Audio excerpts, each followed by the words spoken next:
کون ذہنیت ہے, وہ کون لوگ ہیں جو اس کے پیچھے ہیں کہ جو باقاعدہ انوائٹ کرتے ہیں کسی آئی لینڈ پر, وہاں پہ رشین لڑکیاں یا بچیاں چھوٹی چھوٹی لے کر آتے ہیں اور ان لوگوں کو پیش کرتے ہیں کہ جن کے بارے میں ان کا اندازہ ہے کہ کل کو جا کر یہ لوگ پریزیڈنٹ بنیں گے. ان لوگوں کو یہ پہلے ہی لے آتے ہیں اور پہلے ہی پھنسا لیتے ہیں اور ان کی فائلیں تیار کر کے رکھتے ہیں کہ جب موقع ملے گا ان کو بلیک میل کرنے کا تو یہ فائلیں دکھا دی جائیں گی کہ بھائی دیکھو اگر تم ہمارا کام نہیں کرو گے تو کل کو یہ میڈیا کے اندر ریلیز کی جائے گی. آج پوری دنیا میں اس پر گفتگو ہو رہی ہے. آج ہزاروں ویڈیوز خود امریکہ میں بن رہی ہیں جس میں یہ ثابت کیا جا رہا ہے کہ ایپسٹین کے تعلقات کہاں کہاں تھے, کس ایجنسی کے تحت وہ کام کر رہا تھا, اور اس نے بڑے بڑے لوگوں کو اپنے آئی لینڈ پر بلایا, ان کے تعلق سے ان سے حرکتیں کروائیں, ان کی ویڈیوز بنائی, سب اپنے پاس رکھ لی.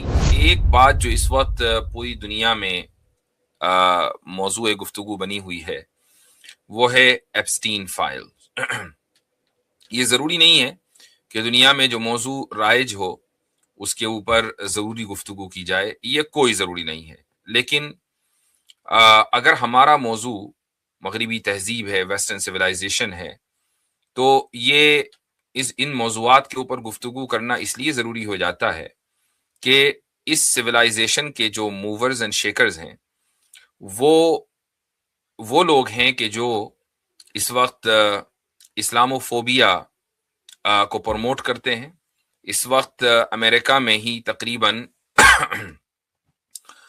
$70 ملین سے زیادہ سوشل میڈیا پر جو انفلوئنسرز ہیں نان مسلمز, ان کے لیے ایلوکیٹ کیے گئے ہیں کہ وہ اسلام کے خلاف لوگوں کو بھڑکائیں اور نیریٹو جو تبدیل ہوا ہے گزشتہ 2 سالوں میں اس کو واپس اسلام کے خلاف لے کر آئیں. تو $70 ملین سے زیادہ آپ اندازہ لگائیں کہ اس کام کے لیے مختص کر دیے گئے. یہ جو سوشل میڈیا کریٹرز ہیں یہ اپنے چینلوں کے اوپر, اپنے جو ٹویٹر ہے جس کو آج ایکس بولا جاتا ہے, یا ٹک ٹاک ہے جو اب چائنا کے انفلوئنس سے نکل کر امریکہ کے انفلوئنس میں آ گیا ہے, امریکن بزنس مین نے اس کو خرید لیا ہے. تو یہ سارے کے سارے جو پلیٹ فارمز ہیں اب اس وقت اسلاموفوبیا کا گڑھ بن چکے ہیں, اور یہاں پر وہ نیریٹو چلایا جا رہا ہے کہ اسلام ہی خدا نخواستہ سب سے زیادہ ایول کلٹ ہے, العیاذ باللہ. اور مقصد اس کا واضح ہے کہ ایسا کیوں کیا جا رہا ہے, کن کے اشاروں پر کیا جا رہا ہے, یہ دنیا سمجھتی ہے. تو اس میں جو سب سے زیادہ ایک اعتراض کیا جاتا ہے اور اس وقت مسلمانوں کے لیے جس لفظ کا استعمال کیا جا رہا ہے مغربی حلقوں میں وہ ہے پیڈوفائلز کا.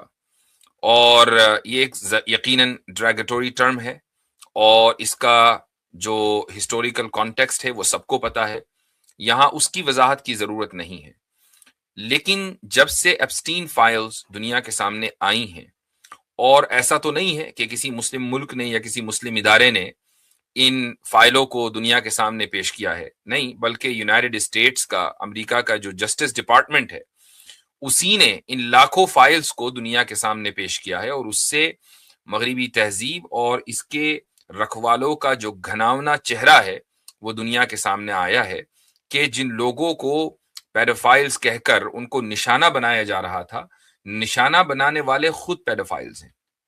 اور لیکن یہاں ایک بہت بڑی بات ذہن میں رکھنے کی ہے کہ وہ کون لوگ ہیں کہ جنہوں نے ان تمام انفلوئنسرز کو, جو پولیٹیکلی انفلوئنس رکھتے تھے, جو اپنے کلچر کے اعتبار سے انفلوئنس رکھتے تھے, یا بزنس میں انفلوئنس رکھتے تھے جیسے بل گیٹس ہے, ایلون مسک ہے, وغیرہ وغیرہ, تو ان سب کو کس نے اس ٹریپ میں پھنسایا, وہ کون ذہنیت ہے, وہ کون لوگ ہیں جو اس کے پیچھے ہیں کہ جو باقاعدہ انوائٹ کرتے ہیں کسی آئی لینڈ پر, وہاں پہ رشین لڑکیاں یا بچیاں چھوٹی چھوٹی لے کر آتے ہیں اور ان لوگوں کو پیش کرتے ہیں کہ جن کے بارے میں ان کا اندازہ ہے کہ کل کو جا کر یہ لوگ پریزیڈنٹ بنیں گے, پرائم منسٹرز بنیں گے, انفلوئنشل پرسنالٹیز بنیں گے, منسٹرز بنیں گے, یہ لوگ بڑے بڑے بزنس مین بنیں گے, ملٹی نیشنل کمپنیز چلائیں گے.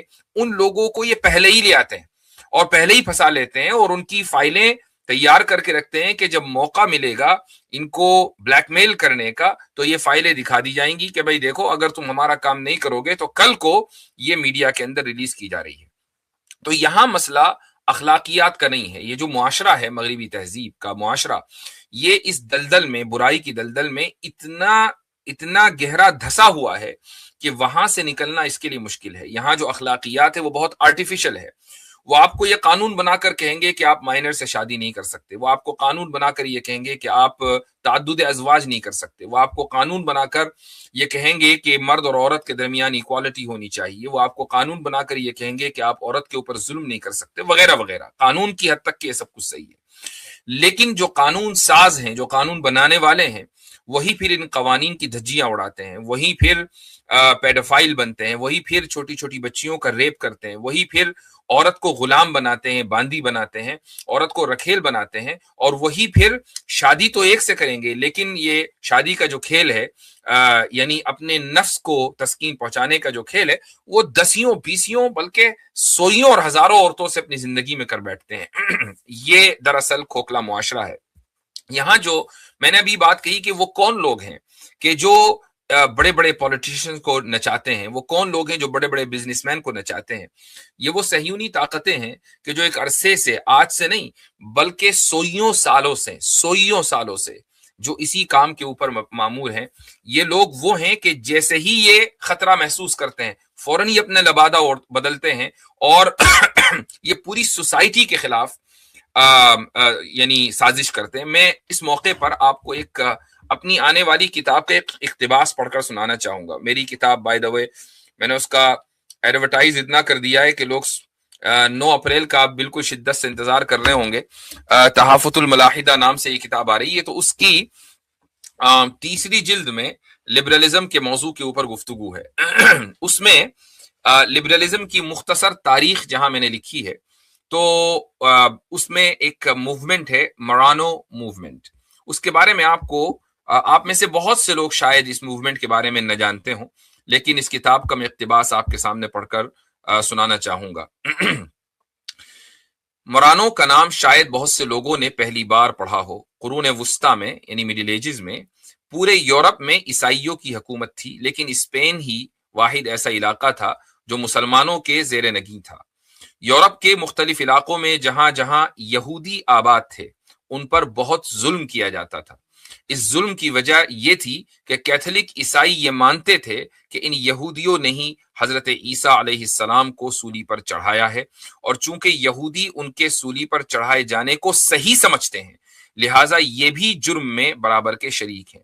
اس وجہ سے انہوں نے اسلامی حکومت میں آ کر، یعنی یہودیوں نے اسلامی حکومت میں آ کر رہنے کو ترجیح دی. یہی وجہ ہے کہ اسپین میں ایک بڑی اقلیت یہودیوں کی تھی جو عزت کے ساتھ وہاں رہتی تھی. وہ مسلمان جو اسپین میں آباد تھے ان کا تعلق المغرب الاقصی سے تھا. المغرب الاقصی کا ایک حصہ آج موراکو ہے. المغرب الاقصی کے تحت لیبیا، الجزائر، موریتانیہ وغیرہ ممالک آتے ہیں. جب اسرائیل کی ناجائز حکومت قائم ہوئی تو اس علاقے کے یہودیوں نے بھی بڑی تعداد میں اسرائیل ہجرت کی، یعنی یہ المغرب الاقصی سے ہجرت کر کے اسرائیل پہنچے. یہاں بہت بڑی تعداد میں یہودی آباد تھے اور آج بھی کسی حد تک پائے جاتے ہیں. یہ وہ یہودی تھے کہ جب اسپین میں مسلمانوں کی حکومت لٹی اور مسلمانوں نے وہاں سے ہجرت کی تو ان یہودیوں نے بھی وہاں سے ہجرت کی. البتہ وہ یہودی جو اسپین سے منتقل نہیں ہوئے ان پر ظلم و ستم کیا گیا، لہٰذا ان میں کچھ لوگ ایسے بھی تھے جنہوں نے بادل نخواستہ یا ظاہر داری کے طور پر عیسائیت کو قبول کر لیا.